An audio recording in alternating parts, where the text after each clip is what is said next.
I was imagining Cold Stone Creamery. Creamery. I was waiting so long for the duck to come back because last time I didn't get to see the duck. Kamala is a dead poet society. She's a dead poet. I'm not Ringo. I'm not happy.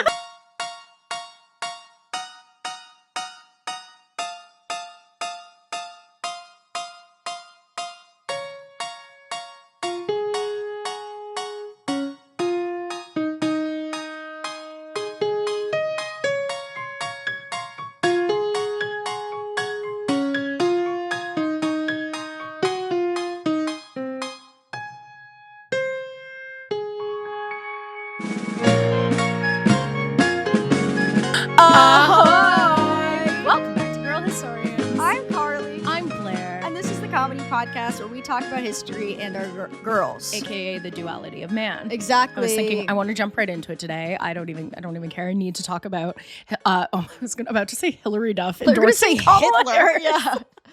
We need to talk about Hillary Duff endorsing Kamala Harris. Taylor Swift. Yeah, because I also want to give the people of the podcast a little look into. We should talk about that. Last night was the debate for us. Yes, and we were at a comedy venue, famously called Comedy Bar. I don't know why I'm trying to prevent that. It's hard whenever you try and prevent people from knowing where you do comedy in Toronto. They're like, well, do you do it at the Comedy Bar? And you're like...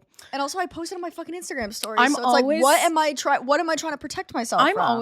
We were just having a conversation where I was like, I'm afraid I've doxed myself on the internet a little bit too much. And I regularly post where I'm going to be at what time on my Instagram story. Which is insane. And I do the same thing. Cool. It's cool. The debate was happening. I ran into Blair. I did a different show and was dropping friend of the pod, Ben Sosa, right off at the show at Comedy Bar. And then I ran into you and you were attending the show. It was actually a really beautiful moment. It was really, really fun. It was really nice to see you. And I had 2 PBR iced teas, which are my favorite type of alcohol right now. They're so good. I know. They're really delicious. Summer. They're really tasty. Summer. And the debate was on, and a bartender there started to argue with you about Kamala Harris. And like, not even argue, just like kind of making valid points. Yeah, and I was like, you don't want to do this. Yeah, you don't want to do it. She's coconut pilled. I'm coconut pilled. I'm coconut pilled. She's got right so much information about Kamala Harris. We were also like standing in the lobby of the lobby of the bar. Who am I? 1,000 years old. We're standing like in the bar, idiot. And just heard like from the TV Kamala Harris say Israel. And we were like, oh no. And then we were like, what's happening? We were like talking about something. We were like, what? And then we just heard her say like 2-state solution. And we're like, oh, okay. What's happening? Okay. Oh no. I still haven't checked in on that, but I'm going to. Yeah. You know, good for her. It's good that it's a topic of debate. Not that it's made its way into the like zeitgeist in a way in which now our politicians have to address it. Exactly. And I think that's good. That's what I think is good. Like none of them are going to have a correct opinion, but like it's good that they have to talk about it. Well, this is my thing. And obviously this is not a new thought, but I've been complaining about paying my taxes this year because you really have. I don't want to, but I will. Taxes. I hate taxes. Yeah. Tax the rich, but not me. And I was like, this is going towards tanks to send to Israel. Are you fucking kidding me? That's right what I'm now? saying. I'm like, I think you should be able to maybe, okay, I'm worried I'm going to say this and then it's going to be like a right-wing talking point that I'm just unaware of. Yeah. But I feel like you should be able to pick what your taxes go to. Yeah, I'm like, bitch, make the bus run on time. Yeah, you know, like I want my taxes to go to the bus and to like, you know, like. And to not teaching critical race theory in schools. No, I'm just kidding. Obviously, yeah, I want my taxes to go to schools, but then I also get to pick what's being taught in the schools. Yeah, and it's exclusively Christianity. And I want a maracas class. I want only maracas and those tiny cymbals you put on your fingers. And that idiot flute they make you play, that plastic flute. Yes, the recorder. Oh, what a stupid name! It doesn't record shit. I know. Okay, so Taylor Swift. Taylor Swift endorses Kamala Harris. Because last episode we were literally like, she does not. Well, because she's politically neutral, and it's very like if you're just tuning in now. Last episode we talked about how Taylor Swift has maintained being like a politically neutral celebrity, and that's how you become really a mega celebrity. And if this is the first episode of the podcast you're listening to, welcome. And I know you're thinking, I wanted to listen to an episode about Yoko Ono. Yeah. I thought this was a history podcast. It is. We'll get to that. Strap in. We have other things to talk about first. And last episode we were talking about how like, you know, she maintains political neutrality and helps her be a megastar and whatever. And then she will like do things in like, she'll make political statements only when they are like history remembers them fondly kind of thing. Yeah. And immediately after the debate and after she's been photographed with that like Brittany Mahone Trump supporter girl, does she come out and make a statement that she's supporting Kamala Harris? It's just like interesting timing, girl. But here's what I will say.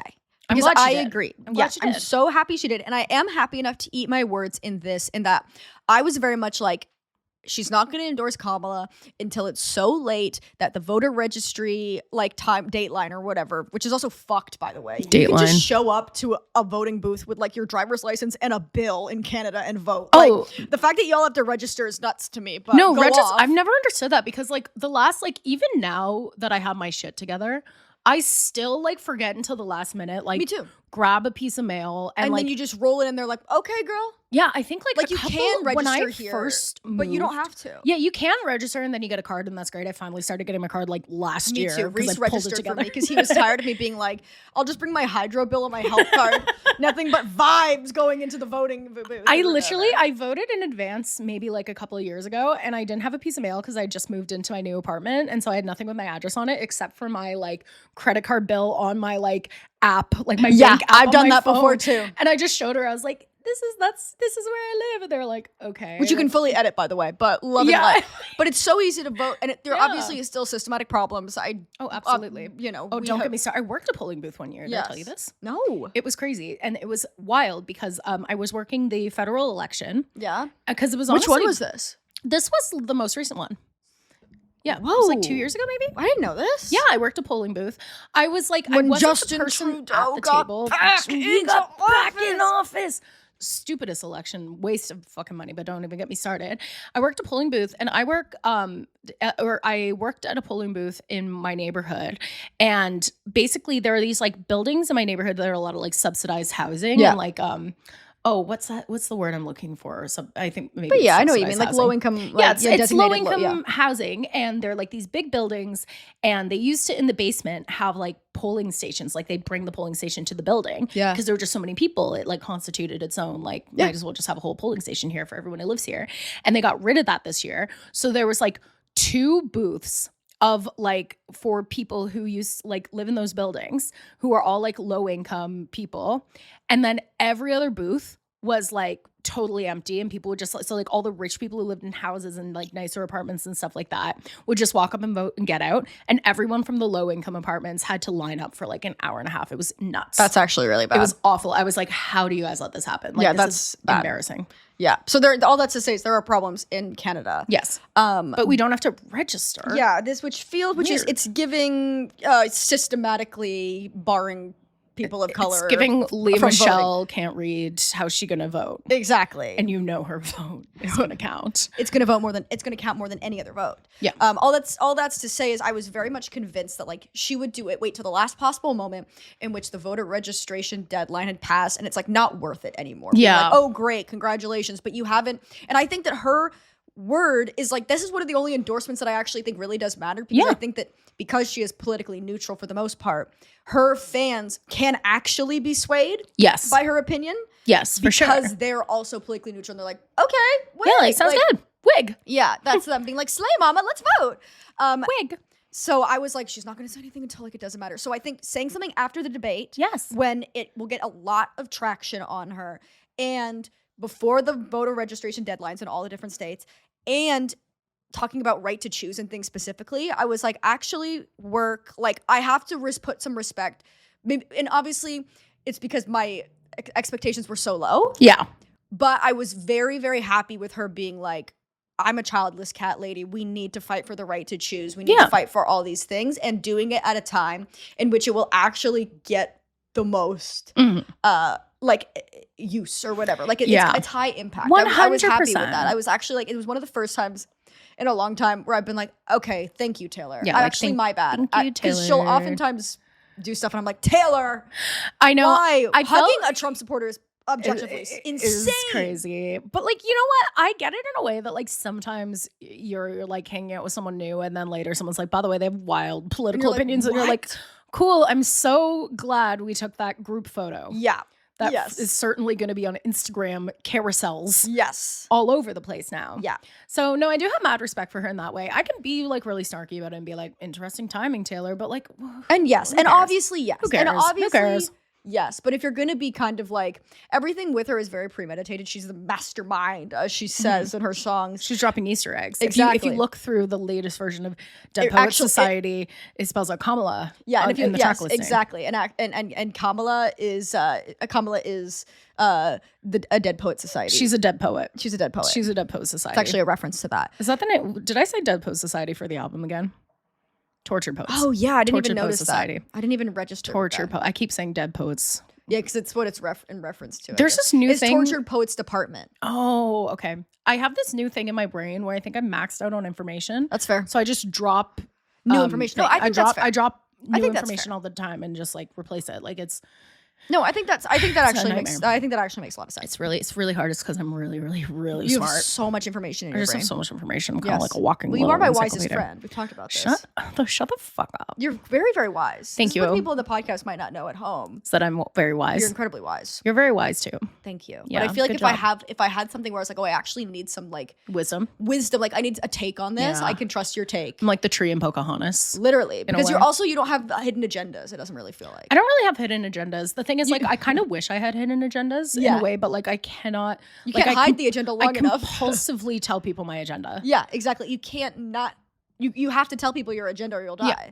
Like I've openly been in the past. Like I'm actively trying to manipulate this situation in my favor, and people be like, "That's okay." And now you're no longer doing that because you've told everyone in your life. And I'm like, what? We were talking about this earlier. I don't really like. I can manipulate, but You're not a manipulative person. I'm not manipulative, but unless it's like situation or networking, like I can manipulate, like, but you can't manipulate people. I really feel like I can get into like pretty much any room, but I have no interest in like relationship manipulation. Yeah, what's the point? It's just like it's not gonna happen. Why would I want to try? I'm so tired. Yeah, I used to be very good at that, like not like in a dark way, but just being like I can get what I want. Yeah. But now I'm in the last couple of years and even more so I'm in this era of like my nervous system is like incredibly out of whack, as I think with like most people in the entire human world. Like our nervous systems are just fucked. That's what it is. Yeah. But I have to deregulate it or you know what I mean, or like desensitize it by making new choices, not by like any. There's no other way to stop it except for making better choices. And I think one of those things is like trying to accept any like social situation or things as they come up, just being like, I'm going to choose to walk into this room and believe that everybody is thinking about me exactly the way that they communicate themselves. Like, I'm not going to like be like, what is people's hidden agenda? What is anything? Just be like, I'm here as myself. I'm bringing myself, whatever. And when I can do that, I have great days. Like when we had improv rehearsal and I walked in and I was like, I'm going to walk in today and just like be myself. Yeah. Then if I can get over that hurdle, I have a great day. Because I'm not like, everyone here hates me and they want me dead. I'm like, no, I'm trusting in the people that I'm around to not be absolutely insane. It's a really powerful thing too, when like you're in kind of like a hard situation where in the past you would have reacted in a way that you know would have been fucked. And then you're like, you can clock yourself like actively making a decision to not be a crazy person about it. Yeah. That's a really powerful move, I find. It is. It's growth, it feels like. Yeah. Yes. But I agree. Also, like, if you have a hidden agenda, that's like simply your problem and it's none of my business. Like, having like a none of my business mindset really is powerful in a way where it's like, if you can do whatever you want. And I'm like a pretty nosy person. Like, I like to know things. I love a little bit of gossip. I love a bit of information. I was saying, was I talking to you about this last night? But I was saying to someone, I was like, that is literally my vice. Yeah. I will always, and not in a nasty way of being like, she's such a bitch, but just being like, you'll never guess what happened. No, I just I'm always love here. Info. The tea I just want here. Info, and I hold no judgment for it. I just want to know because there's something to me about knowing that everybody else's life is just as out of control as mine. Absolutely. It's very beautiful. Well, it's like information is women's currency. Men trade in money, women trade in secrets. Absolutely. And it is like, it's good to know. Like, I don't know. Like, it's always like, I do believe in like gossip as, you know, social protection and all this stuff. Totally. Where it's like, yeah, like, how are you going to know that someone's done crazy things and are unsafe to be around if you and your girls aren't getting together over a little PBR iced tea and going, he's a predator. He's a predator. You need to avoid him. You need to avoid him. He's a predator. Yeah. So that's all I'm saying about that, quite frankly. It's beautiful. Yeah. Do you want to drop your big update? Because I know you have a big reveal. I have a really big reveal for the podcast. Yeah. I mean, I feel like we actually have a lot of updates to talk about. I have a lot of things I want to talk to you about. Okay, I'm excited. Okay. But first of all, I've gotten diagnosed with IBS. Woo! IBS release. Yes! IBS reveal. IBS reveal. Woo! I had to go to the doctor for a plethora of issues because my so body has proud of been you. shutting down. Mhm. She also did a surprise pap smear on me. She was like, well, while you're here. And I was Okay. like, no, I don't want to do this. Not a surprise pap smear. Is that even legal? I mean, I guess, if I said no, she would have stopped. But I was like, okay. Yeah, but I have IBS. Pressured into it. Yeah, irritable bowel syndrome. Which I do really believe because I've had this same horrible stomach pain since I was like 3 years old. Yeah. And it's all mental, which is absolutely fucking crazy. Yeah, that's nuts. I knew it was like mental was like a huge part of it, but I didn't know it was like, is it all of it for you? For me, it is. Crazy. Because I am so like, because I do think like because I've had it for so long, it's created like, it's not like unhealthy eating patterns because it's not that, but it's like a greater awareness that I have where it's almost like I'm picky with certain foods because of being like, this is going to make me sick. This is going to upset my stomach. So it'll be like, oh, this is like, is this going to make me sick? Like whenever somebody's like, it's past its expiry date, but I don't care. I'm like, that could literally never that could be. kill me. So like, I know a lot of like I don't have dairy. There's a lot of stuff that I don't really have. So I was like, I don't think it's any of these things because like, it's not affected by what I eat at all. Yeah. And she's like, yeah, and also it can be immediately healed if I go home. Which like should have been your healing is one. Going and lying down in bed. Literally. And then I'm like, oh, I'm actually fine. Yeah. So, now we can do the work. Yeah, knowledge is power though. Exactly. I also have a cyst. Oh no. But that's fine. It's benign. Where? I have a cyst on my labia. Let's talk about it. Oh no. It's fine. But now I'm on a list to get into a gynecologist. You know how long it takes to get into a gynecologist here? I believe it's a year. Yeah, that's crazy. No, because I need to go to the gynecologist. I'm like, this cannot be how we run a healthcare system. No, it's crazy. I don't understand. Like, there should be levels to it. I feel like. I agree. I also just feel like we should have more doctors. Yes, I agree. I think that we should make medical school maybe free for a bit and nursing school free for a bit. I know. Just to incentivize. Even just like a bit, because like sometimes too, it's the same thing with teachers where it's just like sometimes it's like someone will just become like a teacher or a doctor and it's like, is this really the best career choice for you? I feel like you should have been a data entry clerk. Yes, I agree. Because it feels like you are angry. Why are you mad? Why are you so mad? Definitely. My mom's a teacher and like I have nothing, like teachers are truly the job I respect the most. I think they should get paid more. I also think teachers should make $1 million a year. And they should also get to board flights early. And I believe this to my fucking core because it should be the most respected job on planet Earth because we should incentivize the people that teach kids every fucking day. That's what I'm saying. I'm like why are they not boarding before fucking families? Because make it make sense. Because I do think this. I feel like if I had better teachers in some subjects, I would have gone into those subjects. Like I always think about like I never had a good math teacher and therefore I always thought I was bad at math. And then as soon as I started doing kind of like I don't know, like domestic math, like I don't know what to call it, but I was like, oh, I actually like understand numbers, but because I never had a good math teacher, I know nothing about math. 100%. It should be the most respected job because I think the problem is some people go into it for passion and if you get lucky, you get those teachers. And I think a lot of times those teachers are like English teachers and stuff because that is one of the main jobs if you're very passionate about those things. And it translates really well. Whereas like if you're passionate about math, you could become like there's other jobs, if that makes sense. So it should be incentivized and also like I forget what I was saying. Sorry. Teachers should board flights early and get paid $1 million. Yes. Oh, I think that a lot of people become teachers just because they want time off. Yeah. Or also it's kind of like, I knew a lot of people in school and like, it was so hard because I went to Queen's University in Kingston, Ontario. And they have a really well like renowned Con Ed program and a really good teachers college. And Con Ed is this program where like you can do your education degree concurrently with your bachelor. Because in Canada, you have to get a degree after you get your bachelor's degree in specifically teaching, which should also be standard fucking everywhere. It's absolutely insane to me that you can just become a teacher in America without a degree in teaching. Really? Yes. That's insane. Yeah. I'm sorry. We're ripping on America. But you know what? I've been very pro-America recently on the podcast. So maybe it's now this is actually a beautiful balance. Because it's not and this is again just for the way things are run, not for the people that live there. Like no, it's just the way things are run. I think Americans are I just have great interaction after great interaction with Americans. And I love their cities. I think it's a vibe. I think their money looks really funny. Yeah. I love it. But I do think that's crazy. But it was so interesting seeing all these students that were like con ed students, because like you can then enter teachers college, your education degree. It takes way like less of time because you're like half done it by the time you're done your undergrad. And like half of the people were like, you are going to be like the brilliant educator that like inspires kids. It's going to be Dead Poets Society. Oh my God, this has destroyed my fucking brain. Dead Poets Department. Yeah. Dead Poets Department.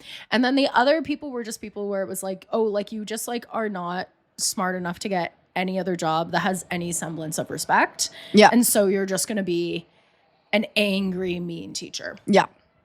And so we should make it like doctors and everything. It should be like the most respected job in the world. That's what I'm saying. Because I'm like, I remember the things my mean teachers did to me. That's what I'm saying. I was thinking that the other day. I was like, I have some like mean teachers. Yes. Like just like mean teachers who like, there's one teacher I have who I'm convinced that like something about the way I look honestly triggered him, because I'm like, there was no reason for him to go off on me the way he did.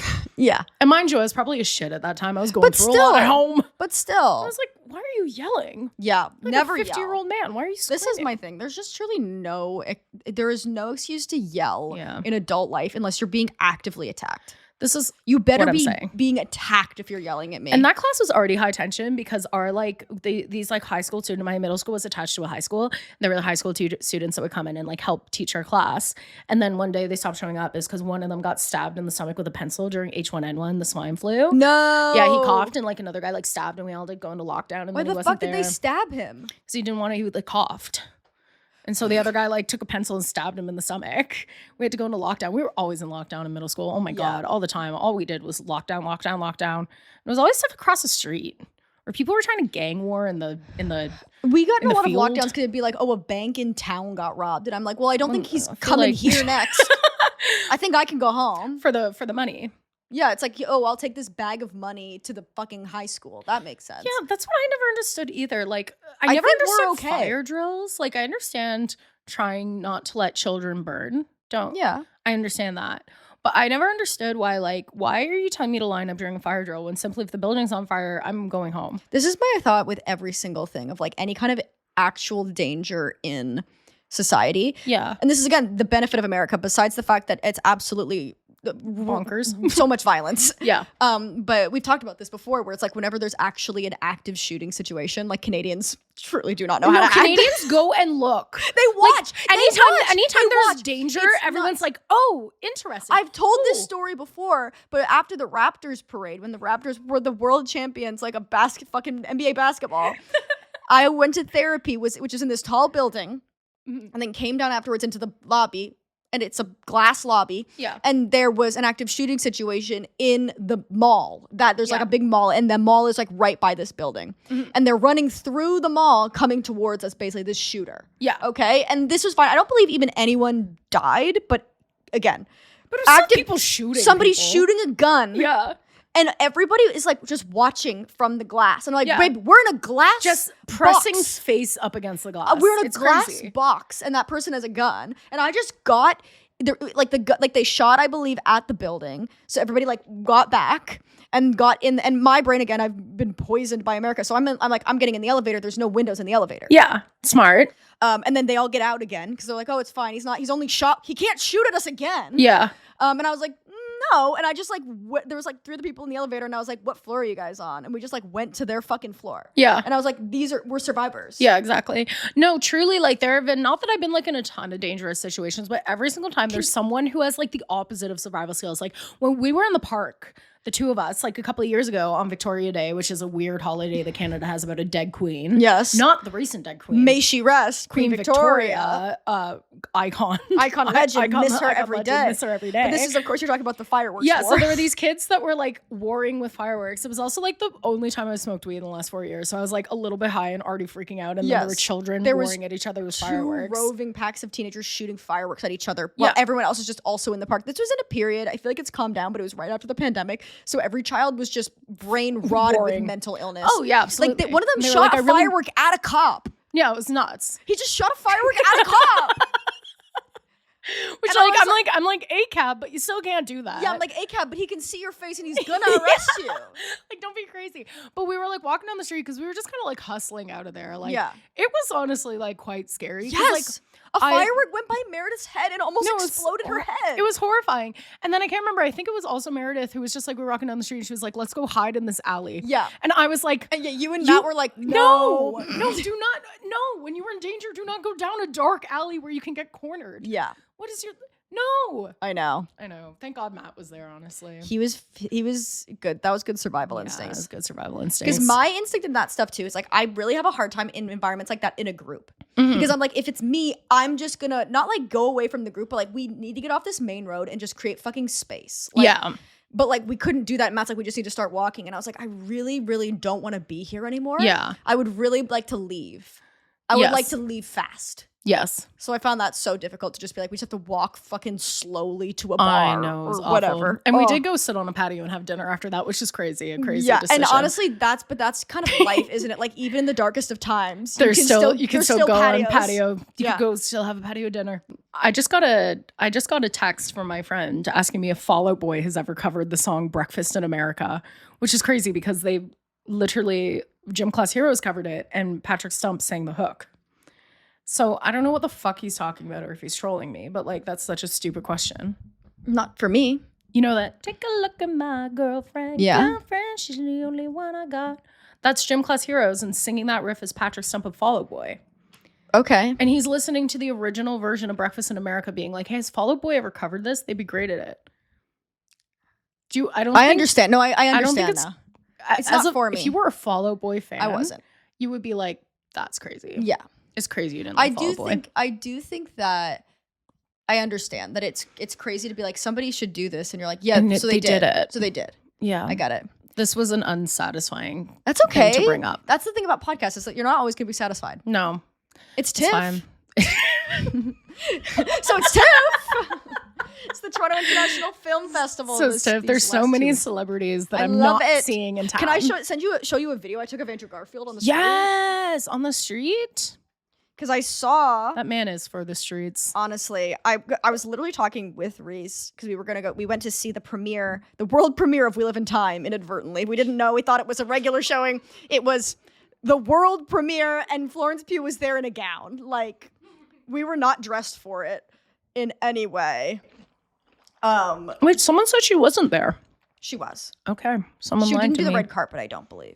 Bitch. I know. Which Just is kidding. like, I love her. So this is he was literally right he's there. So handsome. He is incredibly handsome. And I told you this, he's stealth old. He's like 41, which you wouldn't think. But I was saying to Reese, because allegedly, and this is no hate, no shade, I love Andrew Garfield and I love Emma Stone. Like, those are my besties right there. Yeah. But I saw a TikTok once that alluded, do you know that British woman who's like, I'm going to tell you today about why this relationship broke up? No, but okay. I can really picture exactly who she like, is. Yes. I can picture exactly who she is. So I watched one about them, and allegedly when he was filming some Monk movie, he cheated on her and she was like, okay, I don't want to be with you. Yeah.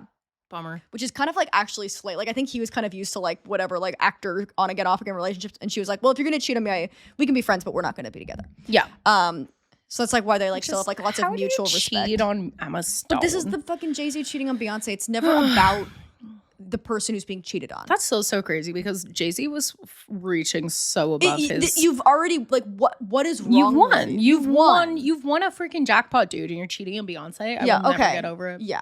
I'll never get over it.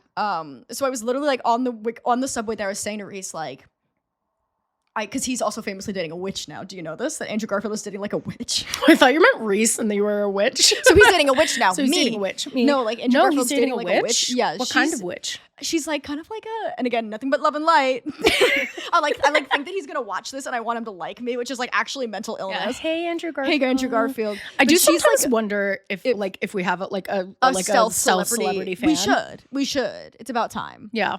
I mean, we must. Right? But it's like somebody random. It's like Dave Grohl. Yeah, yeah. You know? Oh, did you see Dave Grohl's Instagram post? I was losing my mind. Yes. I was like, why that font? No, it's crazy. There's 7 levels. If you guys don't know, Dave Grohl had a baby outside of his marriage. And then made like a text post and an Instagram grid post. Like, it's insane. Crazy. It was crazy. It was very much like, oh, you're old. Got it.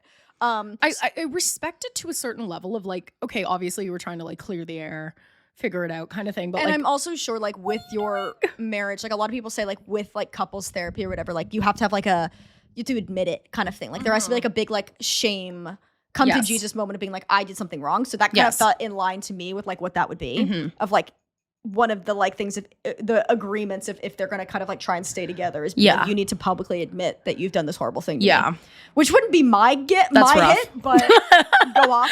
All that's to say is I was saying to Reese, like, he must be like Andrew Garfield. I was like, he must be like fucked. Like he needs to like get serious because he's like with this witch who's like, it's sexist that everyone's cares who I'm dating, and it's like, you're dating a fucking movie star and you're a witch, so fucking calm down. And no shit, like again, I am not a misogynist, but I'm like, if you date someone very famous, people are going to intrinsically care about who you're dating, because they're very famous. Wow, how on topic for the Yoko Ono episode. Literally.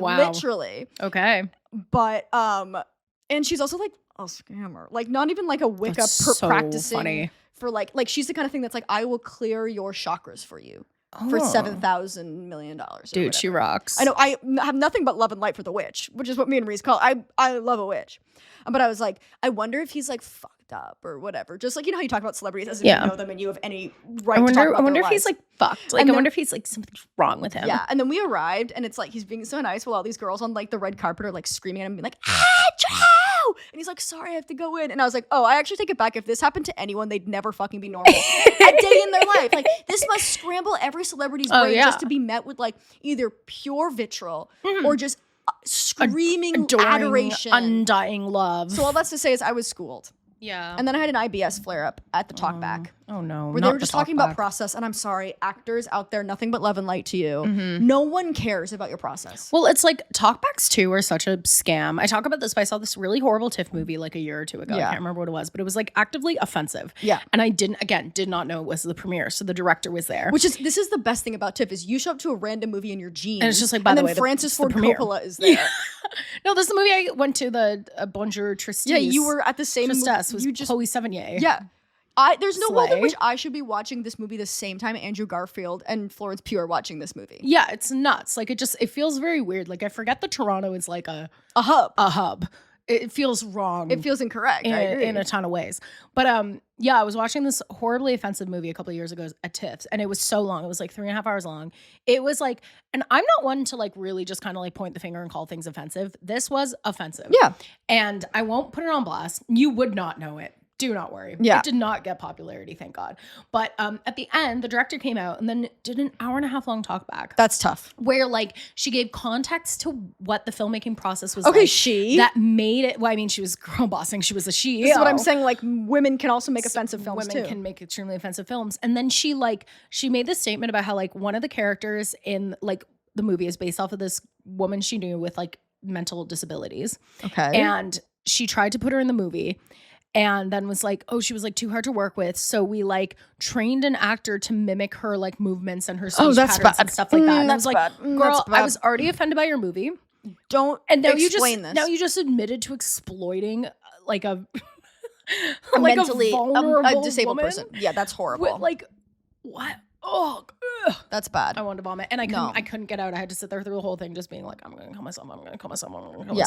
Then I went and drank 2 dark beers, which for me is a crazy move. That's a lot of dark beer. That's a lot of dark beer. It was also like 11 p.m. and I was like, if I don't, like, I need a drink in a way that like an old, like the man, like, oh, I need a drink. Give me a drink. Give me a drink. Give me a drink. And you never want to be in that place after an art film. No, that's a dark place to be. Yeah, it's really dark and scary. This talkback, it was questions from the audience, which is always horrible. The audience does not have the wherewithal to ask appropriate questions. Get a moderator, please. But it was also That's like, rough. first of all, there's a girl in front of me who literally had 7 questions written on her notes, and the heading was just Andrew Garfield interview. And I was like, well, girl, you're in the nosebleeds with me. They're not calling on you. No. You know what I mean? I'm like, we're at the back of the theater. They don't see us.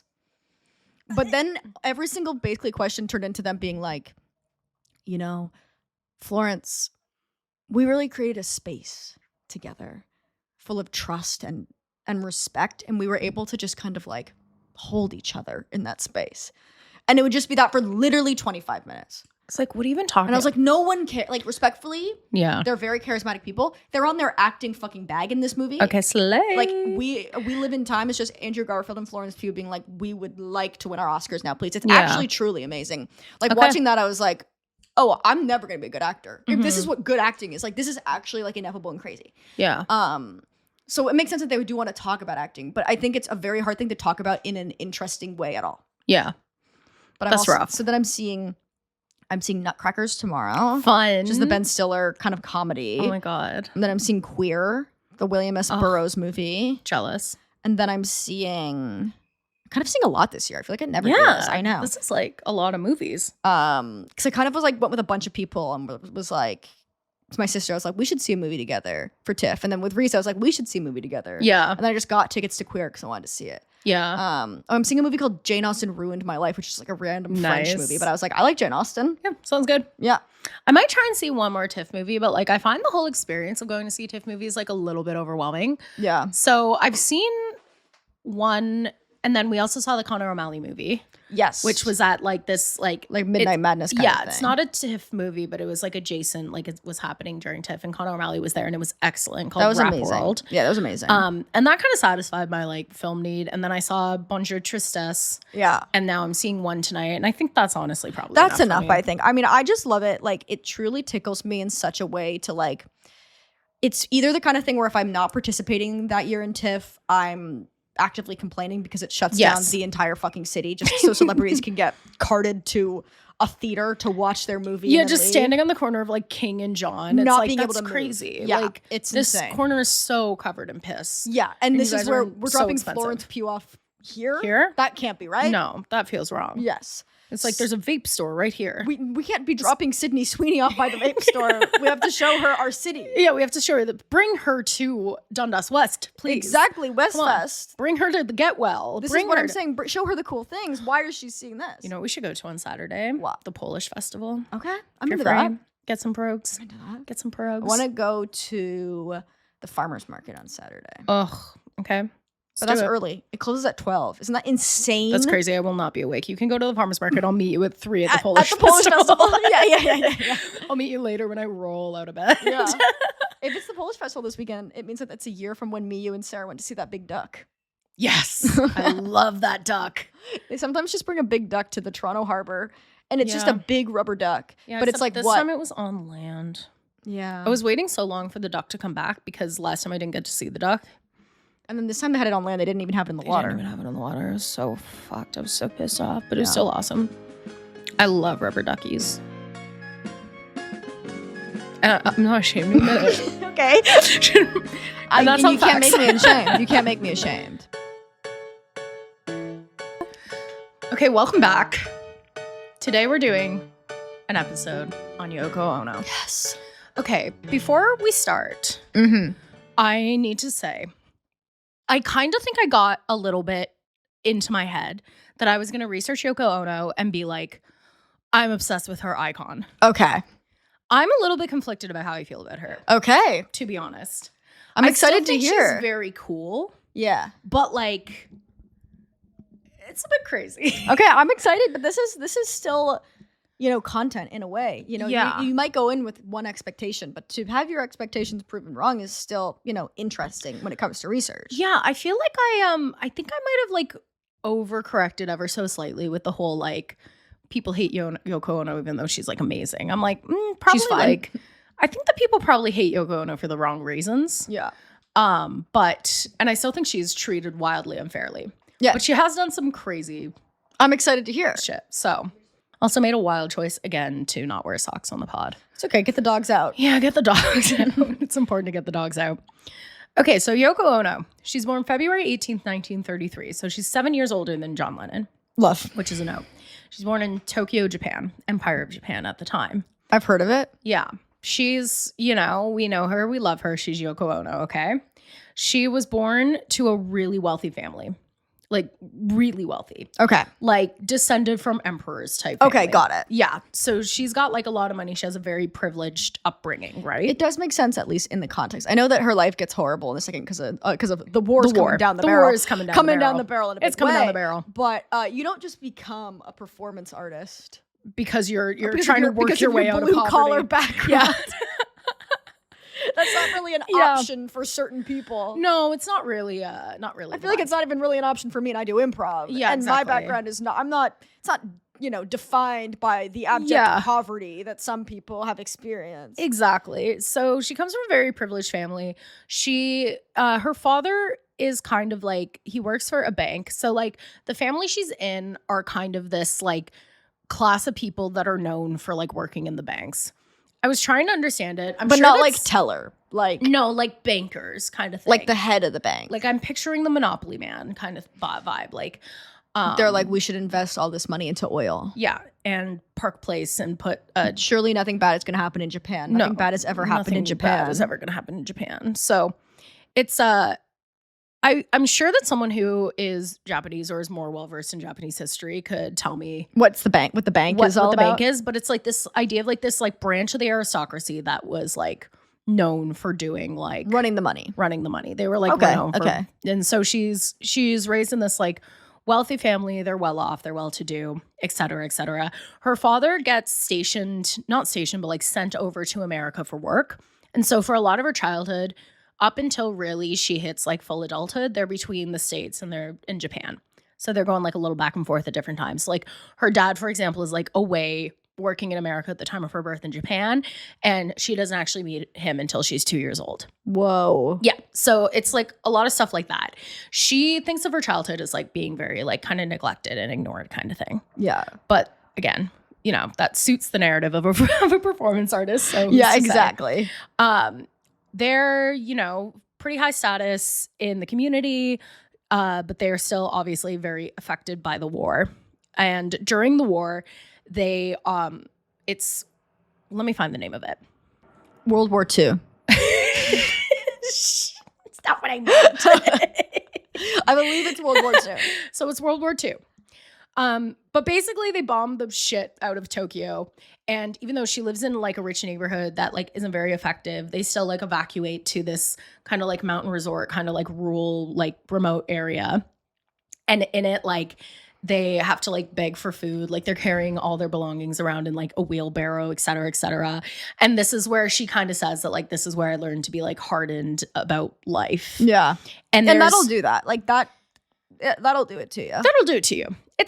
It's rough. And like, like the other children would taunt her and stuff like that. It was a bad time. There's also a point where like her dad gets taken to like what is essentially like a concentration camp. Yeah, the internment camps. Yeah. In America? He gets taken to in Japan. I have this written down. Okay. So so her father remains in the city and he gets incarcerated in a prisoner of war camp in China. Oh. And Ono's quoted as saying he was in French Indochina, which is Vietnam actually. In Saigon, he was in a concentration camp. Wow. And they don't even really know this. They're just sort of like, where the hell is he kind of thing. So it's rough. So she's coming from a very privileged background. But war is war kind of thing. Yeah, definitely. And there's this kind of like famous story now that she cites back to. So like Yoko Ono's philosophy through her life is very like imagination is the most powerful tool we have. And it reflects a lot in her work going forward. And there's a story where like, she's hiding out from the war with her brother and her brother is like, I'm like so hungry. I like need to eat something. And she's like, imagine the best meal that you can have and like it will feed you. Yeah. And she like at that moment realizes that like imagination is powerful and stuff like that. Honestly, kind of like when we're in the back of the room at a comedy show and I pretend to work at Cold Stone Creamery and say, what do you want in your Cold Stone Creamery? You want M&M's? Yeah, you want M&M's? Oh, okay. Yeah, you want M&M's? Yeah. It's the power of imagination. Honestly, it's the most, it will save you from anything. And imagining Cold Stone Creamery. Whoa, her last crazy words. Word I invented. Imagining Cold Stone Creamery. Yeah. Cold Stone Creamery is better than actual Cold Stone Creamery. It isn't hard to do. Yeah, whatever, man. So anyway, she obviously they're affected by the horrors of war. Who wouldn't be, quite frankly? Yeah. Also, as context, her father was at one point like a concert pianist, and her mother was also like very versed in music and things like that. So she's from like an artistic family kind of thing. She goes to a school. This is where I'm kind of confused because her university in Tokyo and the school she goes to as a child seem to have the same name. I hope it's the Japanese word for school. And somebody on the Wikipedia page just fucked it. Yeah. I know. I feel like it's probably But anyway, she goes to these like schools that are like very elite and very private kind of thing. There's one school she goes to that like is literally only open to like members of the aristocracy or their descendants. So like this girl's like elite. Like they're like elite members of society kind of thing. She goes to university in Japan for a little bit. She enters into a philosophy program and is like the first woman ever in the philosophy program. She drops out after a little bit. And then she ends up moving to New York to be with her family who are already living there. And she attends Sarah Lawrence College. Yes, for lesbians. Sarah Lawrence College for lesbians, which I looked up is in Yonkers. Yeah. And I only know Yonkers from the Tyler, the Creator song. Oh, you don't know from Hello Dolly? No, I'm sorry. Okay. I've never seen Hello Dolly. Oh, it's so good. Is it good? I mean, I can't speak on that. It's like a nostalgia watch for me. So in my brain, it's so good. I mean, I watched it recently with Reese and it looks good. Like the movie itself like looks really good and the dancing is fun. This is embarrassing. Who's in Hello Dolly? Well, the movie is Streisand. What? But she's like 26 and the whole past her prime. Well, the whole point of the fucking like character is to be like, this is a woman in like 1910 or whatever who's like ready to remarry again at like the age of like 56 or something. No, give me a break. Because like on Broadway it was played like 5 years ago by Bette Midler, like by Angela Lansbury. Like it's supposed to be an older woman. But everyone says by the time you're 26 you should be jaded by life and looking for your second marriage. Yeah, it's so funny because like her big song is like before the parade passes by, basically being like, I'm going to get back into life. Like, it's time for me to get back into life before my life has moved past me. But it's like truly a 26-year-old. Okay, girl. I feel like your frontal lobe just developed. Yeah. Also, haven't you just done Funny Girl? Yeah, being like, give me a break. It's all done. I need to get out there. Dude, her career trajectory in musicals is crazy. Insane. And going on to do Yentl. Like, and this is the fact of like, not to say that she hasn't had a great career, but it's like getting a good part is so rare, dude. It's like you can get one good part and everyone's like, she's a star. And then she's fighting to get like a role that's actually good. Yeah. That's crazy. I know. It's insane. The whole world is fucked. It's so fucked. So she starts attending Sarah Lawrence College. So she's now like, what is she studying in the States? That's an amazing question. I think it's like kind of general arts. I'm sure she did like an actual degree. It is like a liberal arts school, so I wonder even if there is like a. Yeah, I know she's studying poetry. She's studying music. As she's coming up, she's also like learning singing and stuff like that. But she gets in. She becomes friends with John Cage. Okay, she does a lot of work with John Cage, like through her kind of like early work as an artiste, et cetera, et cetera. Okay. And her parents are happy with her college choice, but they kind of chastise her for spending time with people that are like below her. They're sort of like, and work. Yeah, absolutely. Exactly. So as of 1952, she's at Sarah Lawrence College. By 1956, she leaves college to elope with Japanese composer Toshi Ichiyanagi. I'm so sorry if I said that wrong. But sorry to Japan. I'm actually medium confident in my pronunciation. That felt good, yeah. But I'm really sorry. I'm sorry. So sorry. And I'm sorry. And he's a star. He's a Tokyo experimental darling. And he's at that point studying in Juilliard. Okay. And they, I believe, like move to Japan, I believe. Or they stay in New York. It's kind of unclear. Yeah. A lot of this is her going back between Japan and New York. And I kind of gave up trying to figure out when she was in. Yeah, because the way that rich people do that is very different than the way that our brains would understand it, of being like, yeah, you can just go back whenever because you're very wealthy. Yeah, she's just like jet setting everywhere. So around this time, Yoko Ono, she begins to get like attention and, notoriety for her avant-garde work. So this is like the early 1960s kind of thing. And she's doing like art. Yeah, so she's doing like experimental art. I was reading up on her art and it's really interesting. She challenges a lot of like concepts about like reality and what is real and how you interact with the space around you type of thing. So like one of her most famous performances was called Cut Piece, which is 1964, which if you're familiar with Marina Abramovich, do you know her? I do. Yes. I know this one because this is based on the Marina Abramovich one where she's like, you can do anything to me in this room. And then they almost fucking kill her, right? Yeah. So it's the opposite actually. So Yoko Ono inspired that Marina Abramovich performance. Yeah. So Cut Piece is basically like exploring themes of like sexual violence. And she basically sits there and asks people like with a pair of scissors and tells people they can cut off her clothes kind of thing. Okay. And it inspires Marina Abramovich. She does that, which I feel like is the more famous of the two. Yes, I think definitely. Where she just has objects lying on the table and then like people begin to like hurt her. Like it's quite startling. But so it's this type of like performance art. She also like does just a lot of interactions about like how you interact, how you see things. Yeah. Like she'll do things like put like a canvas on the floor and tell people to walk on it kind of thing. She also at one point writes a book of conceptual art pieces called Grapefruit, which becomes a foundational text in the Fluxus movement. So that's the other thing. She's part of this thing called the Fluxus movement, which is kind of like a neo-Dadaist group that came out. So they're just like a bunch of artsy people doing crazy art, whatever. Yeah, and for people who don't have brain melted by, I don't know, terms and whatever, but like Dadaism is like random. It's like, it's this idea of like things don't mean anything inherently, and like the meaninglessness in and of itself is like important or whatever. Like, you know what I mean? Like it's like, honestly, like, it feels like the word random has been like destroyed by like 2012 like sense of humor or whatever. But it is this idea of being like, this is a piece of art and it's a toilet. And exactly. And what does that mean? And it's like, well, what does it mean about the definition of art if we're saying it? If we're saying that the toilet is a piece of art, absolutely. Yeah. So Dadaism is just like the newer version. Yeah, it's just like moving it forward. Yeah. And a big philosophy of the Fluxus movement is like blurring this line between art and life. So it's saying like, here are things like you're living your life, but also it's art, but also it's life, but it's art, but it's art, but it's life, kind of thing. Vloggers. It's kind of, she was kind of being a TikTok influencer in the way that she was interesting, right? The way that she was challenging. She was challenging things. Yes. So this is her kind of work. I have a couple of other examples of her art if you want to hear them. Of course. Because they're kind of cool. So she would do an ongoing art piece called Wish Tree, which were trees that you would write like your wish on and hang it from the tree. And then once it all got full, she would bury the wishes next to this like thing she called the Peace Tower, which is like a light beam going up into the sky kind of thing. Love. So this is the kind of stuff she's doing. She also had a piece where she would put a ladder in a room. And this is the one that I've heard of. This is the one we talked about before, because this was the one that John Lennon was really impressed by when they first met. Okay. Where you climb up a ladder and there's a little piece of writing on the ceiling, and you look into it with a magnifying glass and it just says yes. Yeah. She also has another one when she first met John Lennon, which is like just like a blank canvas with a bunch of nails and a hammer next to it. And you're supposed to like encourage to just like nail something into the wall. Cool. Kind of thing.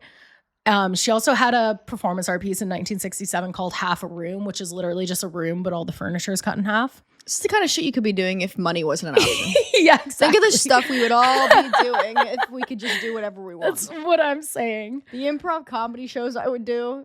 Are you kidding me? This is what I'm saying.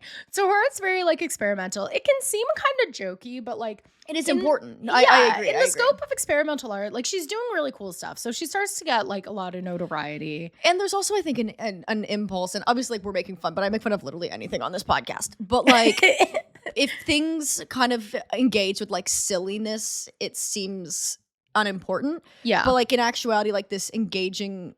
Like this specific like engagement with like playfulness and that kind of thing is like really important. Like, and this is why so much shit you see is like so dark today, because it's a lot harder to be criticized for things that are intrinsically related to deep in pain and whatever. And it's meaningful. Or in actuality, like, isn't it more vulnerable to find joy? Yes, exactly. Absolutely.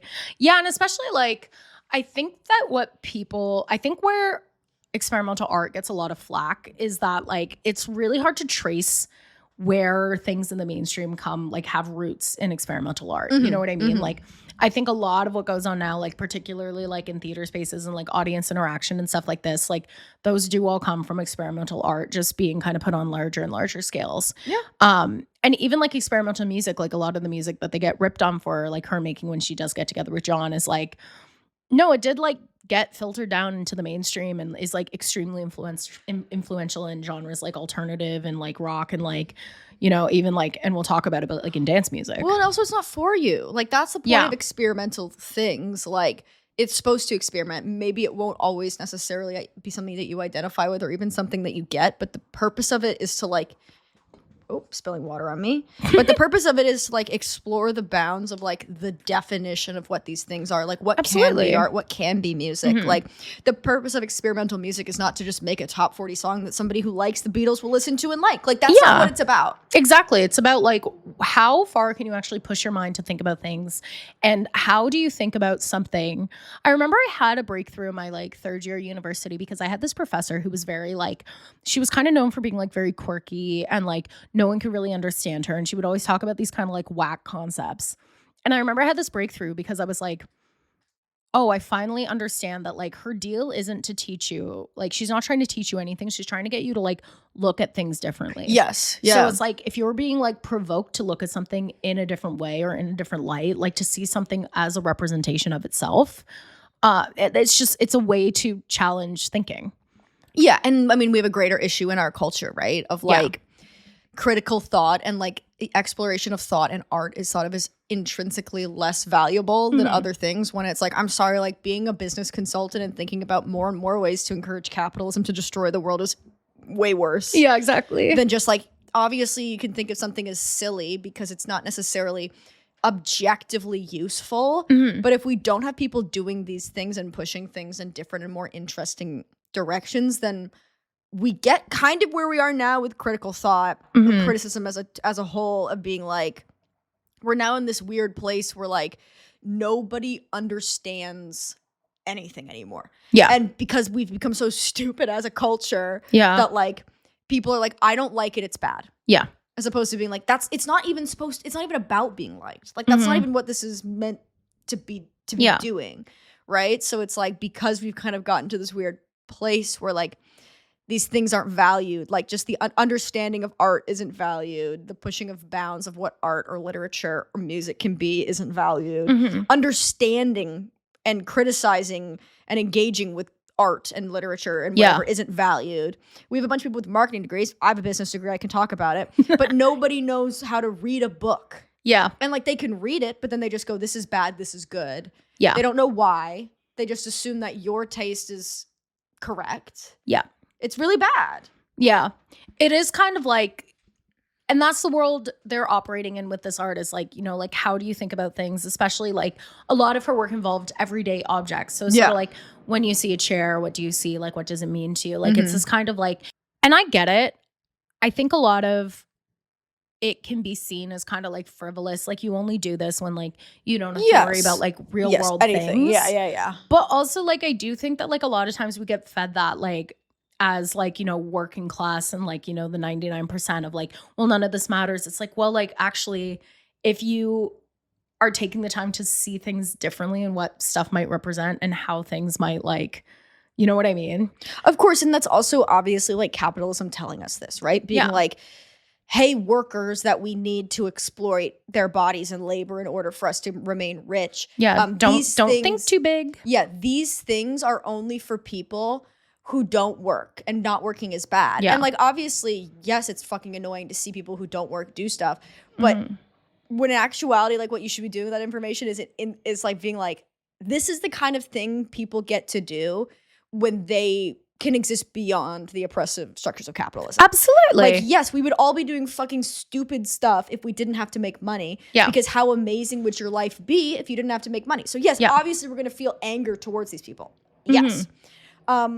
But these like narratives of being like, this is silly and stupid and not important is because it's in, you know, capitalists' best interest. Like it's in their greatest interest for you to believe that it's not worth pursuing because they need you to work so they can make money. And it's also just like, art isn't necessarily supposed to be like a subjective mean the same thing to everyone. Yeah. And I think that like when you do see a piece of like experimental art or something that like does resonate with you, I feel like it does kind of take up until you see something that really resonates with you until you really can have an appreciation for it. Definitely. I mean, it's not for me. Like, I'm not an experimental art person. I love an oil painting. Like, I love that kind of thing. But it should all exist. Again, like this is the thing. This is like the issue with, I feel like sometimes where we're at now, where it's like you can not like something and it can still exist and it should be meaningful. It should be around. It should be meaningful. People should be contributing to it, even if you don't like it. I don't like clown. We were talking about this before. I don't hate on for clown. I have such a hate on for clown as a comedic form. Yeah. But I get it. But you get it. And like it's valuable to a lot of people. And art is for the masses. I think that anytime we get into the mindset that like art is only for people who like are rich or have the means, it's like, no, like a lot of the art she was doing was like, even despite the fact that she had this very like wealthy, privileged upbringing, she also was someone who experienced the horrors of war, who like, you know, I think had an understanding of how dark the world can be. And, you know, like I think that like, a lot of experimental art is more accessible because you can literally just be like, here's, I'm sawing a piece of wood in half and it's art because it means this thing to me, because the process of creation of the art is more the art than the final product, right? Yeah, and it's like engaging and interactive. And I mean, she especially is like using imagination as like a form of escapism, playfulness as this form of escapism. Yes, exactly. And like the people that need that the most are the masses. Exactly.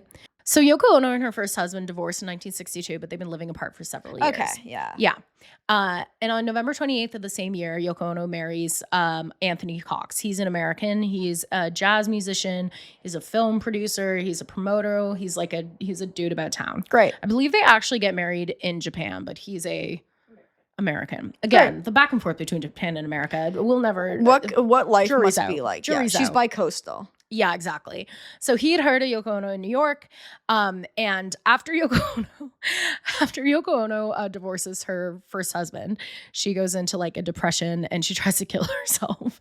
Why are you laughing? I don't know. Blair, that's psychotic. Why are you laughing? I don't know how to handle intense subjects like this.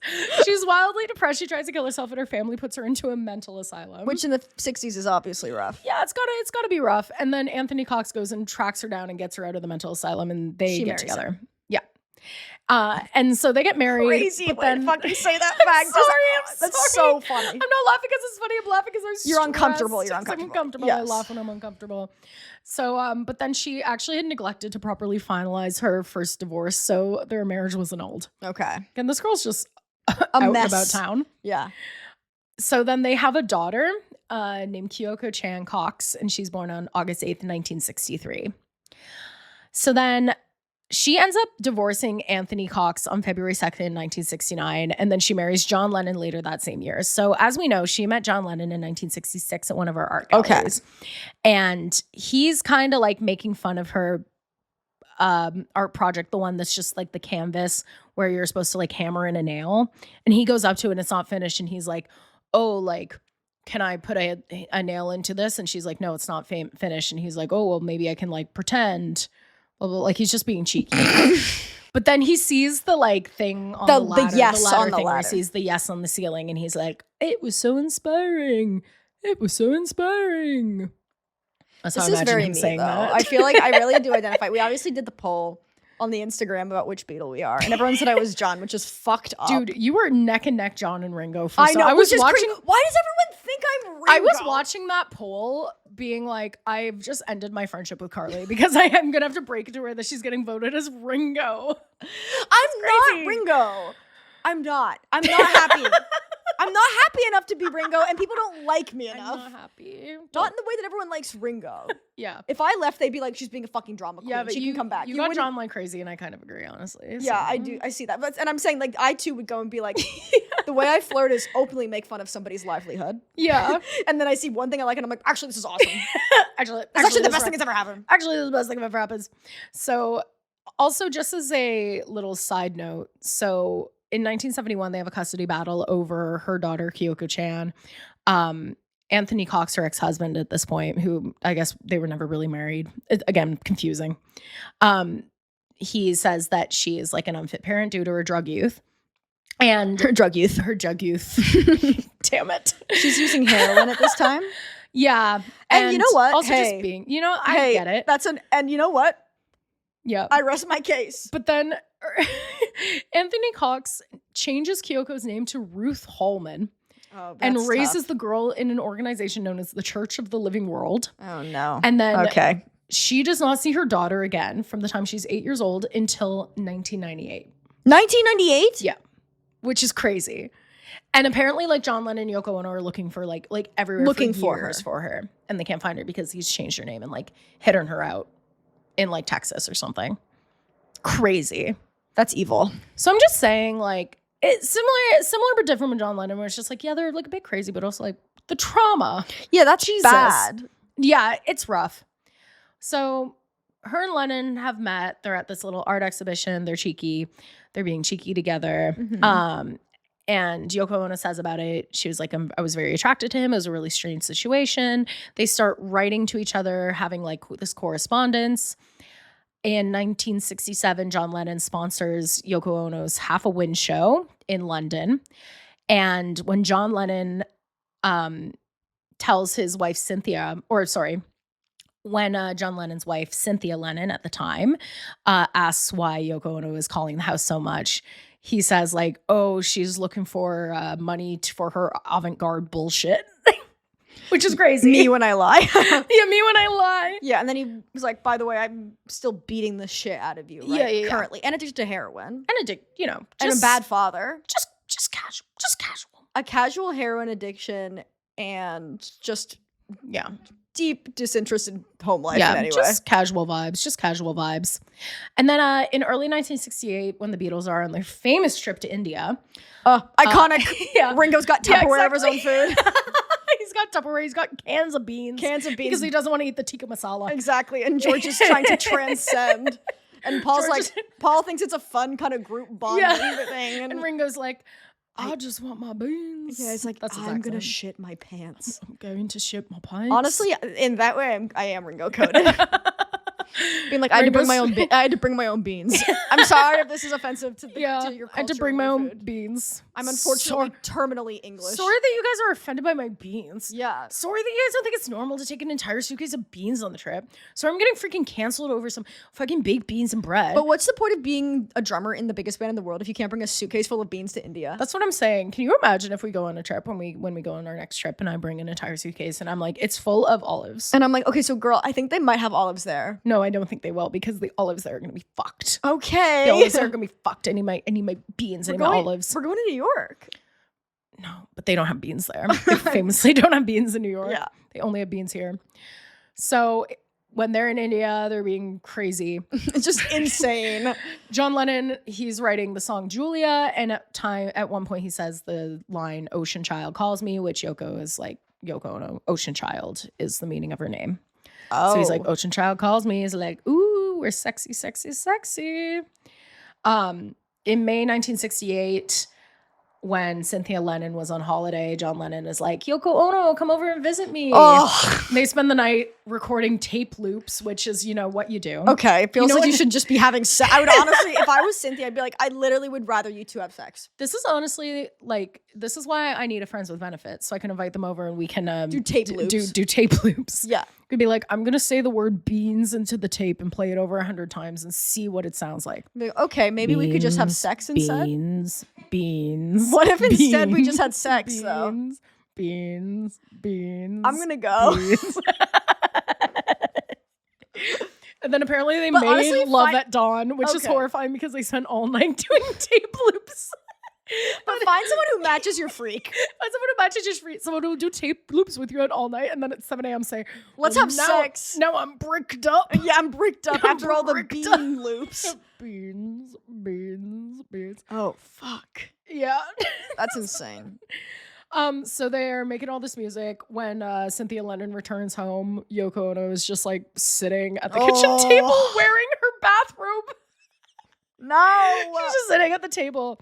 And Yoko Ono, like Cynthia Lennon comes in and Yoko Ono's just like, oh, hi. That same thing happened to Naya Rivera when she was dating Big Sean.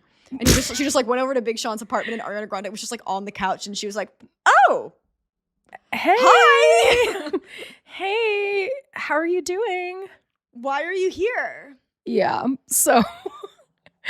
So yeah, we know the rest of the story. He divorces Cynthia, who truly he's probably, made her life a living hell. Yeah, honestly, probably one of the better things that could happen to her is just get out of this fucking relationship, right? Yeah. And now we're kind of in the rest is history era of Yoko Ono, which is like, she gets with John Lennon, they marry, they honeymoon in Amsterdam where they do a bed in for peace kind of thing. This is the Ballad of John and Yoko. Yeah. Yeah. Well, they write that before or maybe after. It's about the whole thing. Like, it's about going in. Because I've always long held that them eloping is incredibly chic. Say what you will. But, like, them eloping is very chic to me. Yeah. Eloping is chic, like, period. And in, like, he's in a white suit and she's in, like, a little white mini dress. I'm like, this is chic. That's chic. Then, they go to Amsterdam, do the bed in for peace. But they're like, we'll stay in bed until war is over. Obviously, spoiler alert, doesn't pan out. I don't know if you guys have been checking the news recently, but that didn't really their bed in for peace didn't work. It didn't help. Oh man, I don't know what I'm. But I do think I like those. They're like eloping Look up there if you want like a chic picture. If you look up John Lennon and Yoko Ono eloping, like they have like a lot of chic little. They're giving like this is actually the first time I've seen like a wedding or like a marriage and been like this is actually incredibly chic. Like they're very they chic. Eat in a lot of photos. Like they eat in a lot of photos, and they both look very hot. When he's with her, he's hot. Yeah. Yeah. He looks hot. He's got bi-wife energy. He does, but Take it back. I've got bi-wife energy. Beans. He's bi. I feel like she's got bi-husband energy. He's got such bi energy to me. No, I don't want to. This is why I could never be with somebody experimental. You couldn't deal with it? No, I'd be like, this is, you know this is bad, though. I see a lot of, like, experimental and improvised music as part of my life that I don't necessarily actively seek out. Yeah. And it can be amazing and it can be just the most bullshit thing you've ever seen. And to have to, like, devote your weekends to going to that is a lot. Yeah. And, again, as I said before, I think it should exist. It's just not for me. Yeah. I don't know if I want to waste my one life on God's green earth making tape loops for a whole night and then having sex at dawn. I'd be like, what if we watch a movie? We kind of do hand stuff, then fall asleep. Yeah. Yeah. And then we wake up in the morning and then if we want to have sex, then we can... No. You lulled me into a false sense of security. I'm sorry. You can do the tape loop then. Yeah, and it's like I'm kind of like too awkward. I feel too awkward to leave, so I'm like have to do the tape loop. You know, I'm like, oh yeah, no, it sounds really cool. So I really opened up to you last night, and I feel like now you leaving right as I just got my tape recorder working, and I just got new tape. I just have like a meeting later. Yeah, well, I have a meeting too. It's with my spirit. Oh no! And what am I going to tell her? I didn't make any art this week. Yeah. Don't even ask me. And in those ways, I feel like John coded. I can see you doing a tape loop. Yeah, for sure. Yeah. So Yoko Ono. Wow. Yoko Ono. So she has a great music career. She's doing stuff with John Lennon. They're doing stuff together. Yeah, Plastic Ono Band. They're slaying. Yeah, they're in Plastic Ono Band. Like I said, we're kind of in the rest is history era of everything. They did a couple of albums together. Yeah, they did the Bed-Ins. She gets like a bad rap for having a bad voice, but she actually does have a good voice too. It's called experimental music. Yeah, she has a good voice. She's also like she's singing in War Is Over. Yeah, I always thought it was a children's choir. It's Yoko Ono. No, I knew it was Yoko Ono. Yes. War is over. It's just you always see her kind of like in those clips like screaming into the mic, like writhing in a bag on the ground during a full Beatles concert. And Paul's like, I love my best friend John. I love my best friend. I do. I have to remind myself I love my best friend John. Yeah. So, which we don't often sympathize with Paul as much on this podcast. No. Because he's alive and well, so you can't like sympathize. You're like, yeah, you can't be like, oh, but we miss him. It's like he's around. So he's like around. He's just kind of chilling. Yeah, but if I was him, I'd be like, come on. Well, it was like there's also a story where like she was sick at one point, so he brought a bed to the studio so she could. Oh my god! So she could like lie down. Again, is it true? Maybe. But it's funny. Fun to believe. It's really funny. They're like, oh, my girlfriend's sick. Oh, you could just leave her at home. No. I don't think I'm gonna be able to do that. Actually. Yeah, I'm gonna get a bed brought to the studio. Bring a little bed in for her to lie down. Makes sense. Like I feel like she just wants to lie down alone. Like, does she not want some alone time? Well, this is like another thing that like I have a story that I put in here because I wanted to tell it because it was a real big answer for me about something that went on, which is that like she in a lot of situations didn't really want to be in the spotlight as much, and then John was like, no, you have to. Yeah, like, no, you have to. I want you to be here. And I think it was like, I want to believe it was from a place of being like he wanted her to like have attention and get her laurels, but like it just put her in a lot of situations where like she just looked like fucking shit. She looked crazy because she's at the fucking studio. Yeah, exactly. Like she looked nuts. Yeah. So he was like, I want Yoko to be here. And they were all like, no girlfriends in the studio. And he was like, but Yoko's different. She's got really good ideas. Yeah. It feels to me as if it's almost like, and again, not to relate to John Lennon. Woof, woof, woof, woof, woof, woof. But, there's times in my life where I'm like, if Reese was here right now, I think I'd be in a lot better of a place. I mean, I would manage. She's not at improv rehearsal. Yeah. You know, he's not in my meetings for YouTube. He's got his own stuff going on. Yeah. But John Lennon's kind of like baby boy, Arrested Development, brain fucked. Like he wants to be loved more than anything. Yes. Like he's kind of like she's my security blanket. I need her. I need her here. So it's interesting that like she gets interpreted as the person who's like tagging on and like manipulating him, when in actuality he's like, I need you to be here. I feel like this is kind of the crux of the issue, which is like a lot of times Yoko Ono is getting dragged into situations that she doesn't necessarily want to be in, because John's like, yeah, you have to be here. And she's like, I would rather be at home playing my frog piano. And I want to make tape loops. Piano made of frogs. Yes. That I imagine she probably owns. She invented. So there's a video that goes viral online every once in a while, which is a video of John Lennon and rock legend Chuck Berry performing Johnny Be Good together, which is just an iconic song. Yes. And Yoko Ono is also on stage next to them. And the whole visual looks crazy because you have two rock legends and then Yoko Ono, who's kind of standing like a couple of steps behind them. And she just starts kind of wailing, screaming. So they're doing... And if you haven't seen this... Pause the podcast. Watch it. And if you're imagining being like, well, she's not screaming. Blair's obviously kind of speaking in hyperbole. No, she's screaming. She's screaming. So it's like they're doing this like New Orleans. She goes, here, you sing the song. And okay, wait, how does Johnny Be Good start? It goes, way down in Louisiana, got a New Orleans. New Orleans. They got the bomb and I made a button and gold. Johnny Be Good, and he's in Chuck Berry.